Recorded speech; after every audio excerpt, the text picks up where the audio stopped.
구세주로 이 땅에 오셨는데요.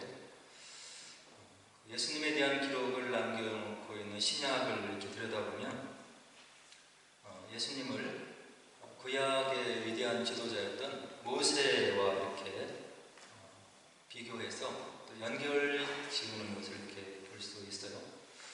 그래서 이스라엘 백성들에게는 모세가 굉장히 위대한 지도자이죠. 그리고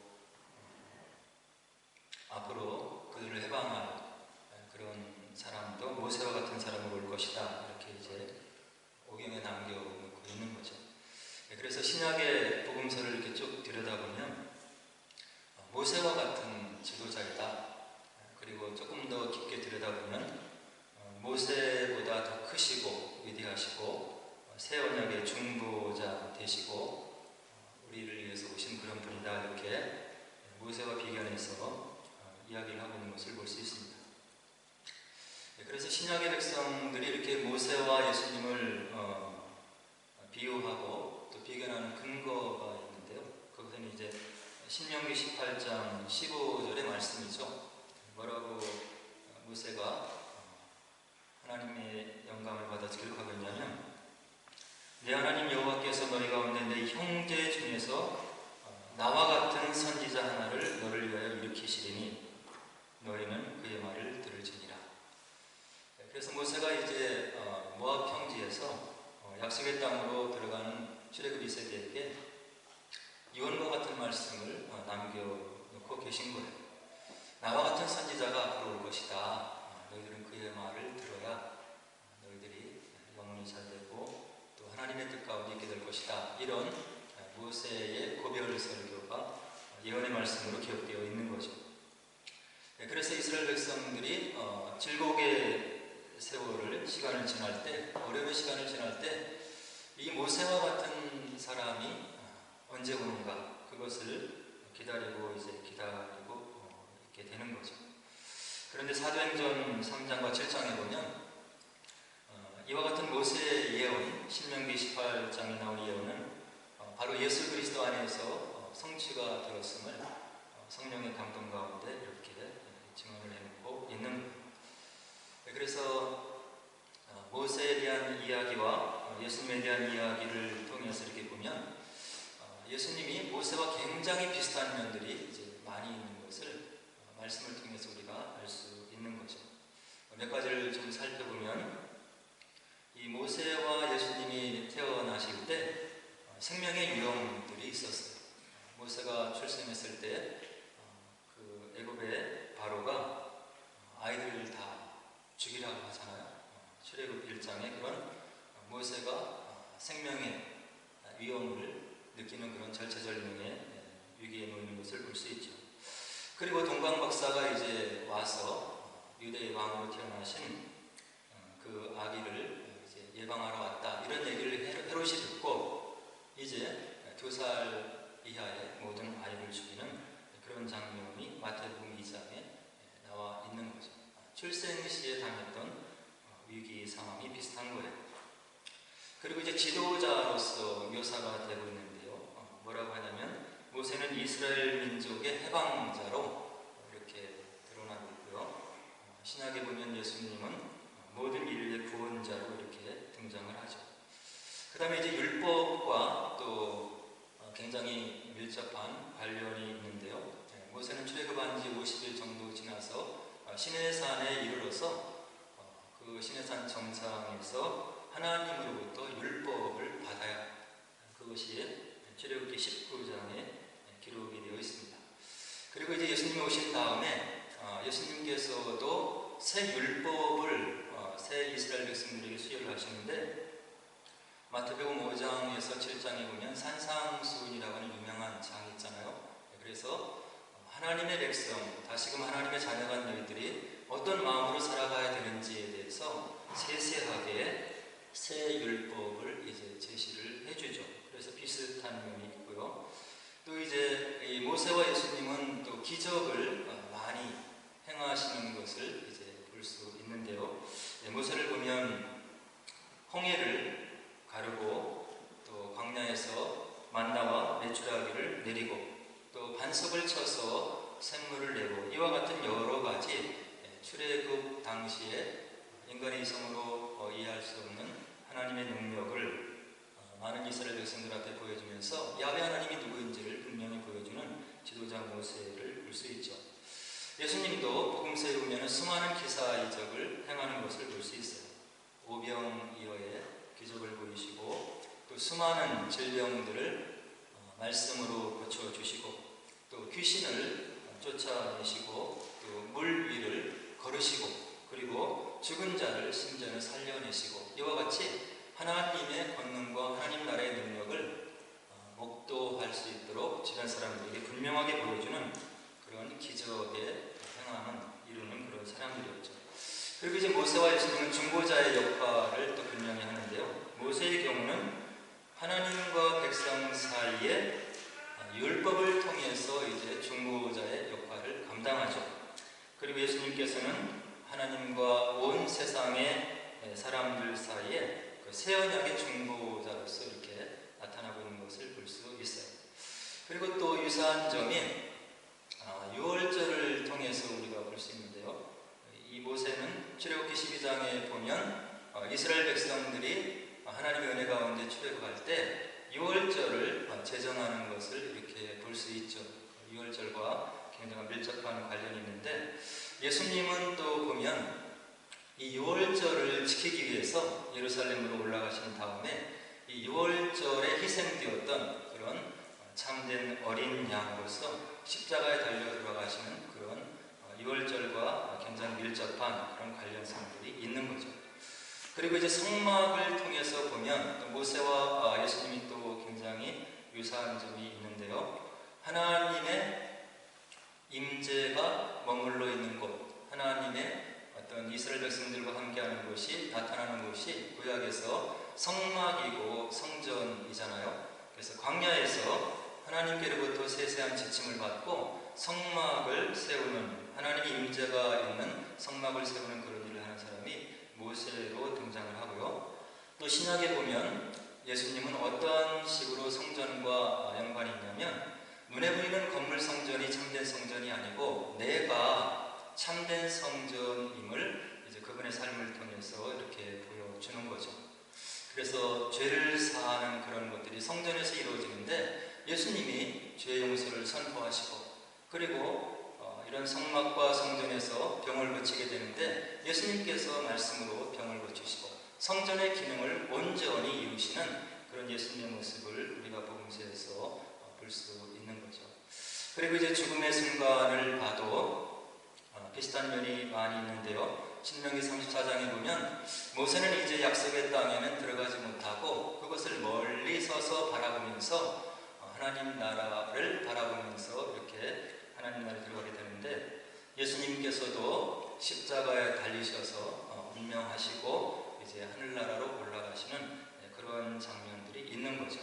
그래서 구약과 신약을 우리가 이렇게 세세히 살펴보면 신약의 예수님은 구약에서 얘기하고 있는 나와 같은 선지자로 보시는 그런 참된 구세주이고 메시아이심을 이런 모세와 유사한 여러 가지 면들을 통해서 우리가 말씀을 통해서 확인할 수 있는 거죠.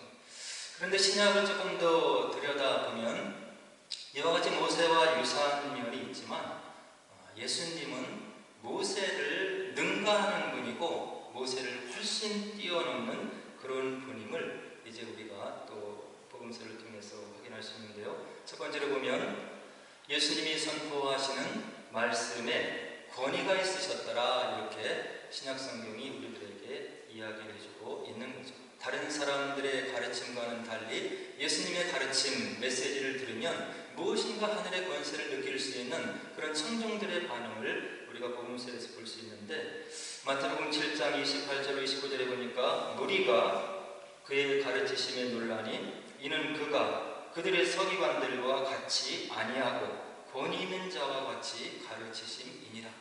듣는 청중들이 예수님의 가르침과 비유의 말씀과 하늘나라의 비밀을 들으면 무엇인가 권세를 느끼고 그리고 거기에 참 은혜를 받았다고 하는 것을 이런 복음서 기자들의 글귀를 통해서 알 수 있는 거죠.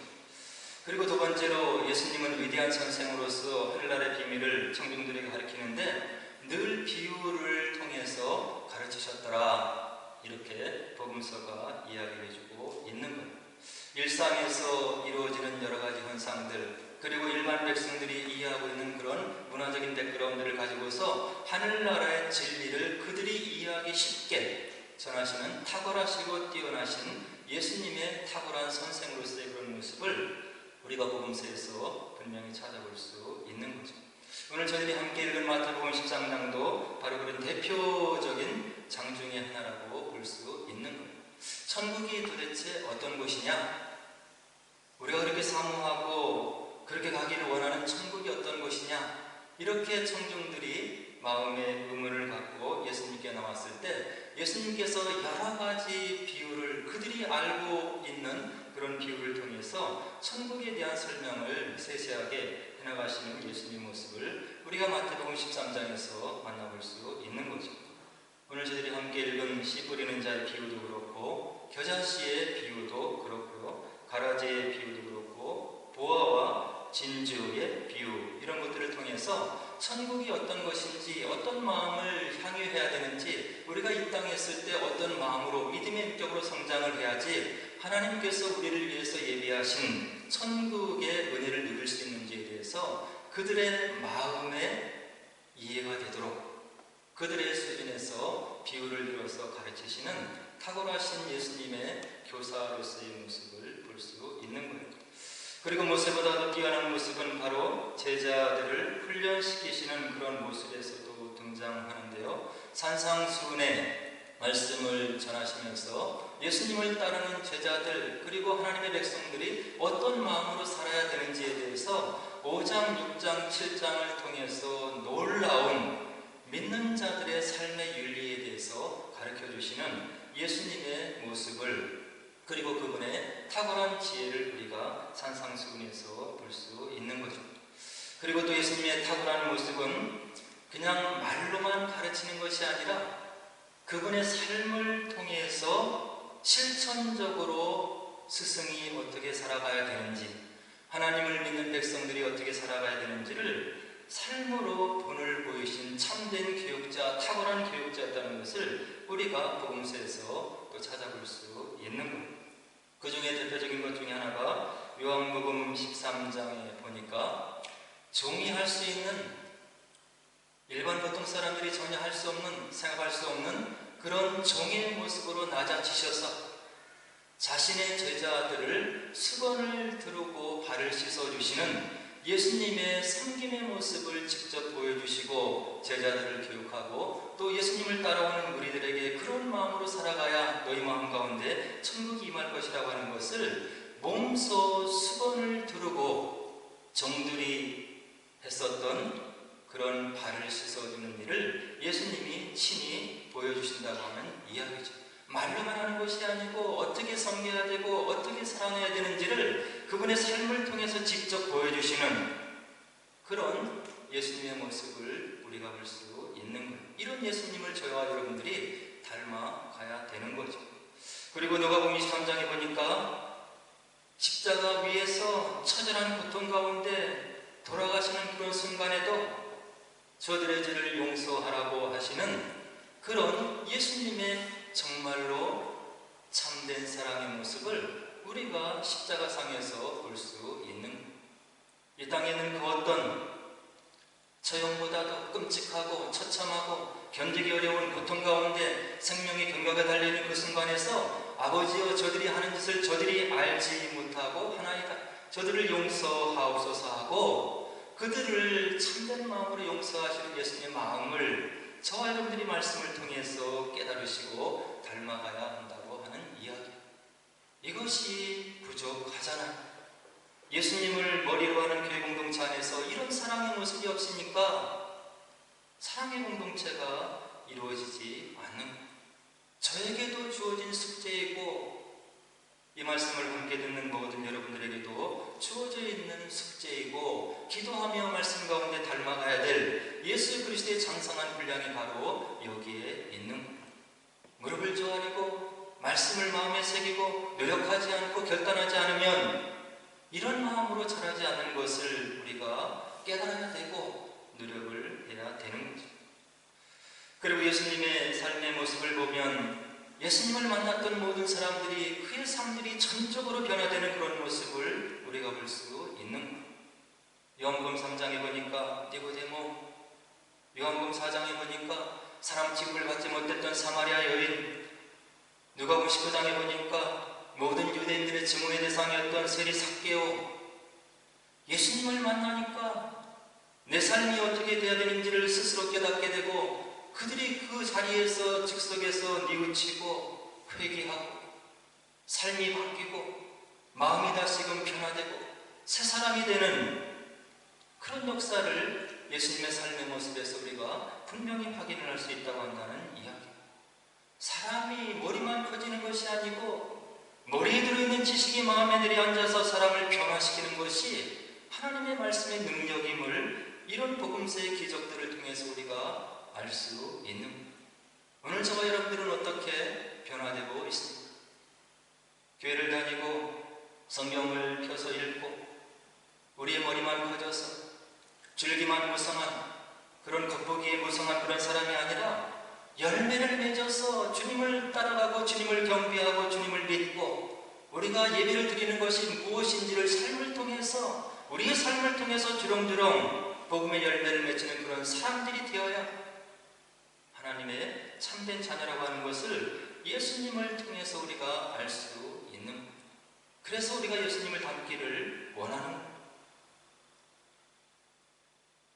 오늘 마태복음 13장에 보니까 예수님께서 천국을 비유를 통해서 이제 가르쳐주고 계세요. 말씀드렸듯이 백성들이 이해를 못하니까 우리 인간의 일성이 천국이 무엇인지를 이해를 못하니까 그들이 가지고 있는 문화적인 배경을 10분 활용해서 천국이 무엇인지를 가르쳐주시고 있는 마지막 구절에 보니까 귀 있는 자는 깨달을지어다. 하나님의 말씀을 아무리 들어도 깨달음이 없는 사람은 예수님이 만나는 귀가 없는 거예요. 예수님이 누구이신지 왜 오셨는지 예수를 믿는 것이 어떤 의미가 있는지를 세상 사람들에게 아무리 얘기를 해도 그들 마음 가운데 열매가 맺히지 않는 거예요. 말씀을 듣는 자세가 얼마나 중요하고 말씀에 우리가 인격적으로 반응하는 것이 얼마나 중요한 것인지를 이런 말씀을 통해서 우리가 알 수 있는 거예요. 하나님의 말씀을 하나님의 말씀으로 믿고 성령의 감동으로 기록된 말씀으로 믿고 내가 순종하고 거기에 믿음의 결단으로 반응했을 때 열매가 맺혀질 수 있는 것이고 하나님 나라의 기적이 그런 심령들의 삶 속에 펼쳐지는 것을 오늘 본문이 우리들에게 분명하게 이야기를 해주고 있는 거예요. 1절과 2절에 보니까 그날 예수께서 집에서 나가사 바닷가에 앉으시매 큰 무리가 그에게로 모여들거늘 예수께서 배에 올라가 앉으시고 온 무리는 해변에 서 있더니 낮의 바람은 바다를 통해서 육지로 부는 거예요. 음향시설이 없었던 그때 예수님께서 육지에 앉아서 말씀을 전하시는 것이 아니라 배를 타고 나가서 바다에 서서 많은 무리들이 바람을 통해서 예수님 말씀을 들을 수 있도록 자연 이치를 활용하시는 예수님의 지혜를 우리가 볼 수 있는 거죠. 산상순을 전하실 때도 마찬가지인 거예요. 산 정상에서 몰아쳐 내리는 바람의 영향을 통해서 예수님이 높은 데 앉으셔서 낮은 곳에 앉아있는 제자들 무리를 향해서 하나님 말씀을 전하시는 예수님의 지혜를 이런 모습을 통해서 알 수 있는 거예요. 온 우주를 말씀으로 펼치신 그분께서 세상의 자연이치의 원리를 깨달으시고 그거를 사용하시는 우리 주님의 뛰어난 지혜를 볼 수 있는 거죠. 3절에 보니까 예수님이 뭐라고 얘기하시냐면 씨를 뿌리는 자가 뿌리러 나가서 뿌렸다. 4절에 보니까 그 중에 길가에 떨어진 씨들이 있었더라. 그런데 새들이 와서 먹어버렸다. 5절 6절에 보니까 어떤 씨들은 흙이 얇은 돌밭에 떨어지는 씨들이 있었는데 바로 돌밭이기 때문에 흙이 깊지 아니함으로 그 싹이 나오긴 했는데 해가 돋은 위에 타서 뿌리가 없으므로 말라버렸다. 뿌리가 없으니까 어떻게 열매를 맺겠느냐는 이야기죠. 7절에 보니까 가시떨기 위에 떨어진 씨들이 있더라. 그러나 가시가 기운을 막아서 그것이 열매를 맺을 수 없는 그런 씨들이 있더라.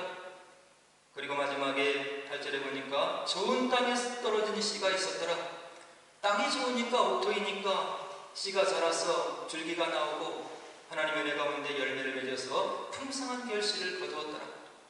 이런 이야기를 하니까 제자들이 잘 깨닫지를 못하는 거예요. 그래서 10절에서 제자들이 예수님께 비유를 설명해 달라고 이야기를 하세요. 11절에 뭐라고 얘기를 하십니까? 천국의 비밀을 아는 것이 너희에게는 허락되었으나 천국의 비밀을 아는 것이 너희들에게는 허락된 것을 기뻐하라. 하나님 나라의 복음이 무엇이고 구원의 의미가 무엇이고 우리가 무엇을 소망 삼고 가고 이 땅에서 우리가 어떻게 살아가야 하는지를 아는 너희들이 복된 심령이라고 하는 것을 기억하라.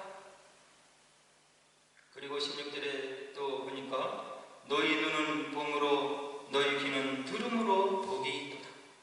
솔로몬도 이전에 구약에 있었던 모든 믿음의 선조들도 지금 너희들이 눈앞에서 펼쳐진 이런 복음의 광경과 하나님 나라의 능력을 보고자 했으나 그들이 보지 못했다. 너희들이 보고 있지 않느냐?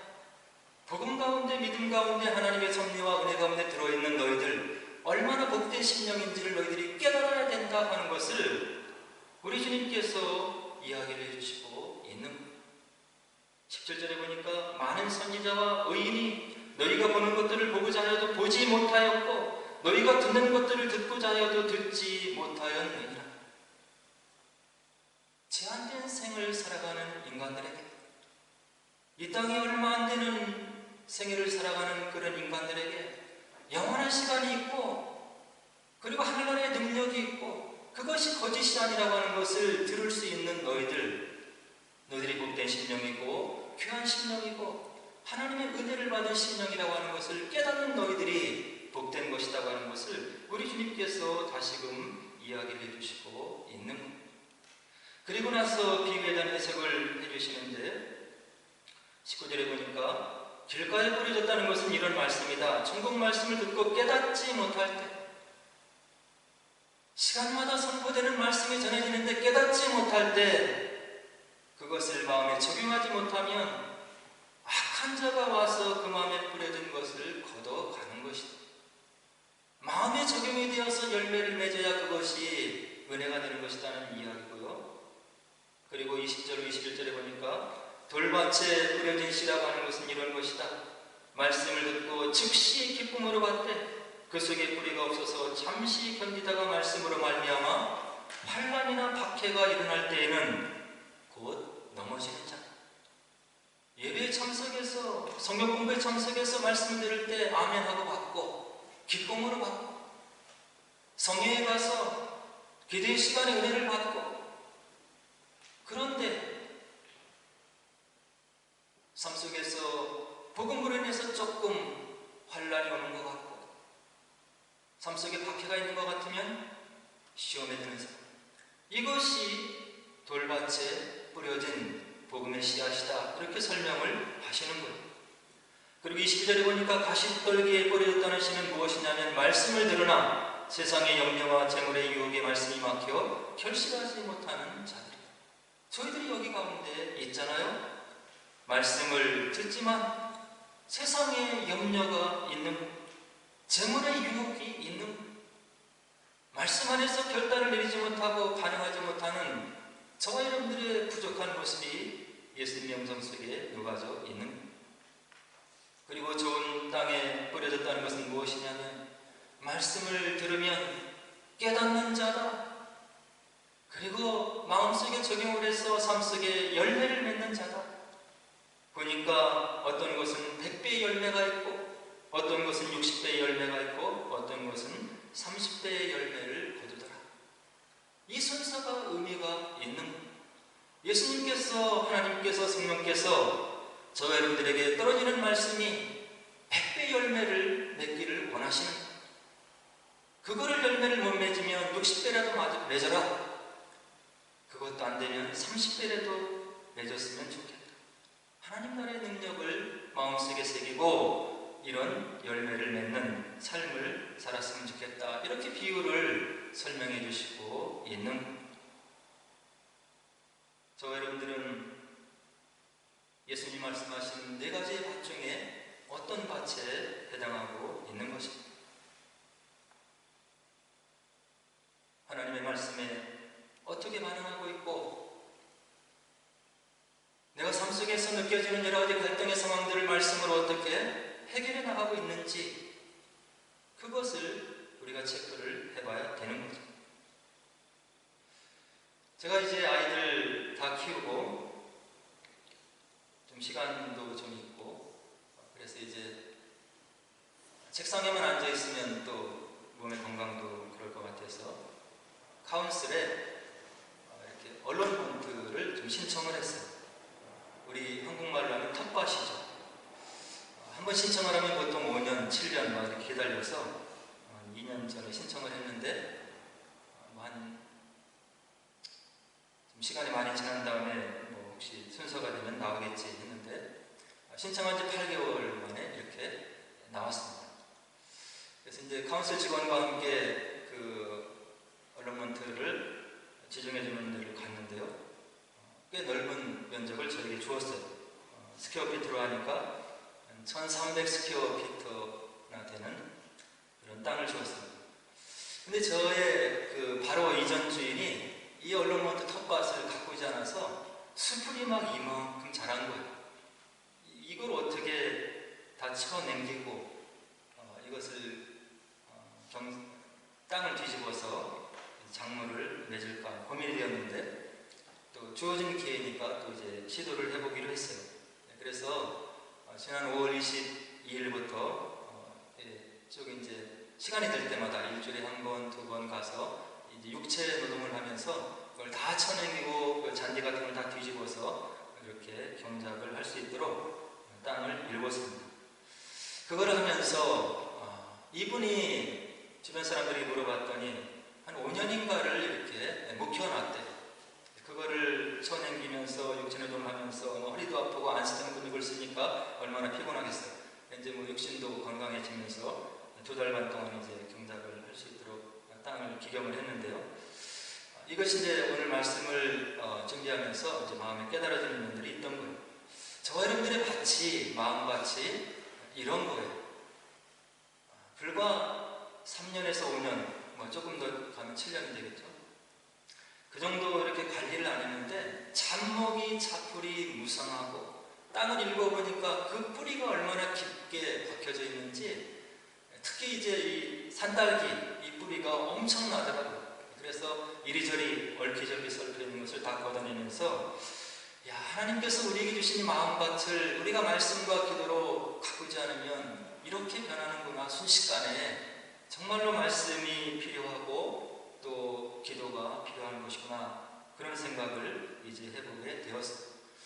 그래서 그것을 다 쳐넘기고 이제 잔디를 뒤집으니까 그 속에서 거름을 뿌리지도 않아도 되는 옥토가 이렇게 나오더라고요.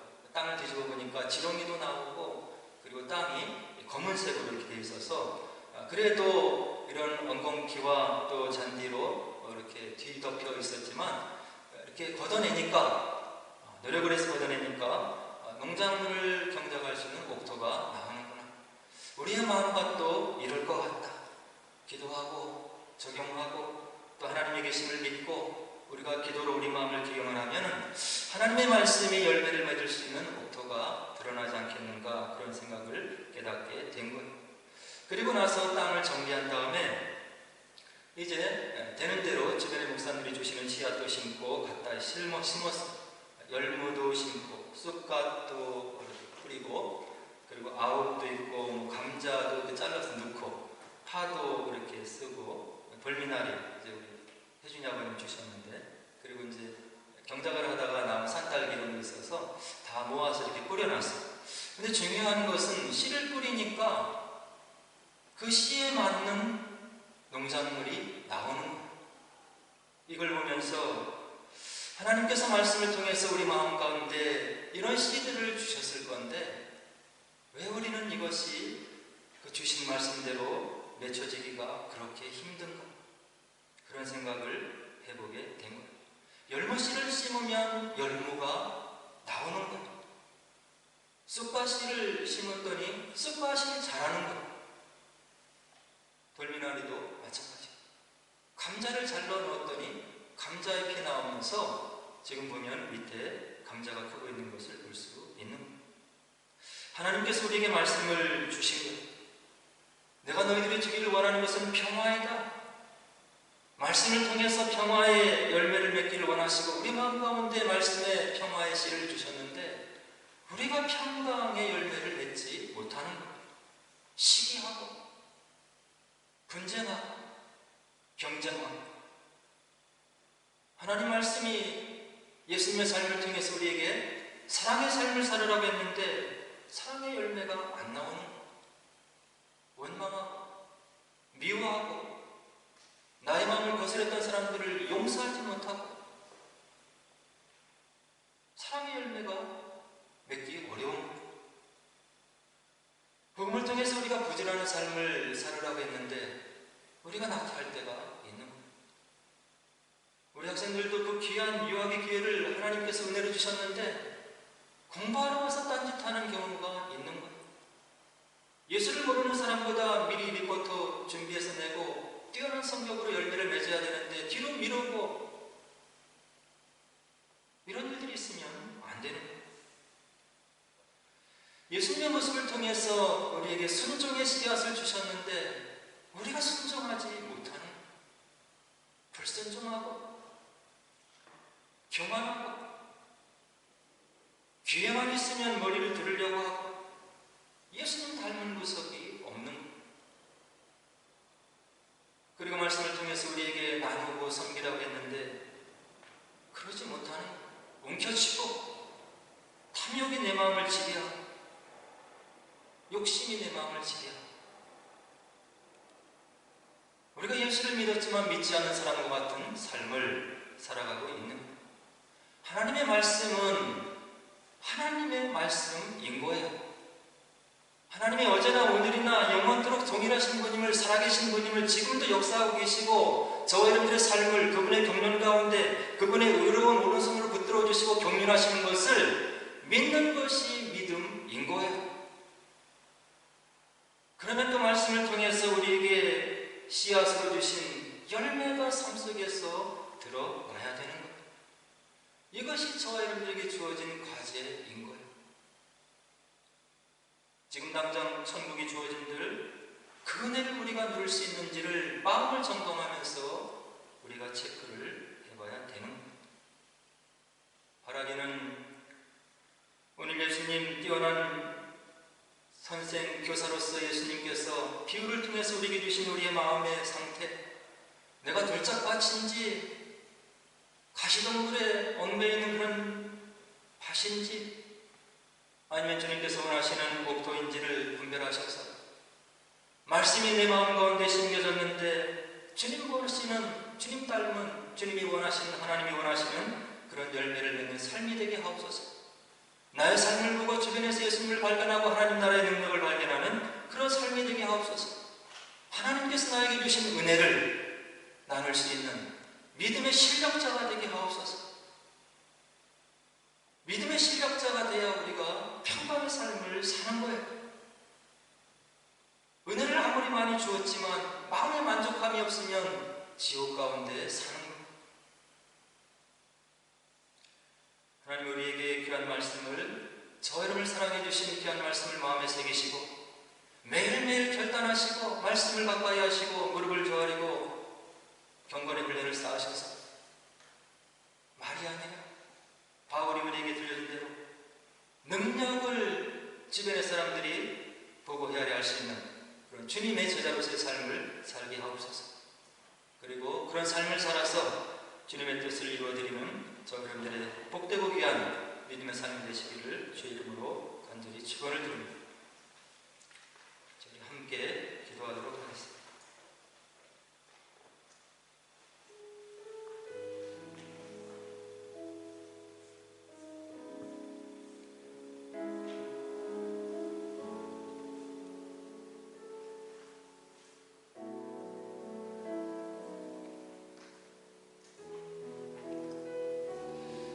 저와 여러분들이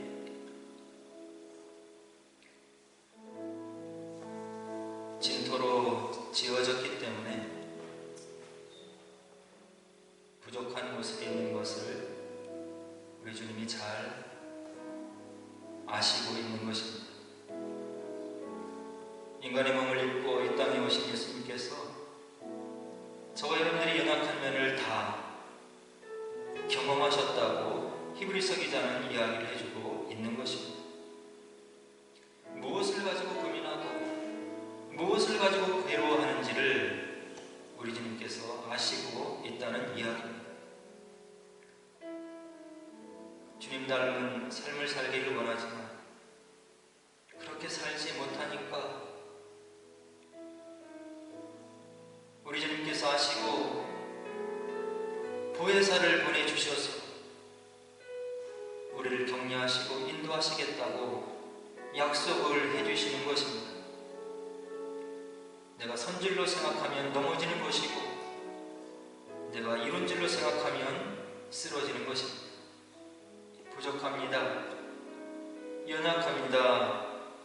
하나님께서 성령께서 나를 도우셔서 주님 보시기 아름다운 마음을 가지고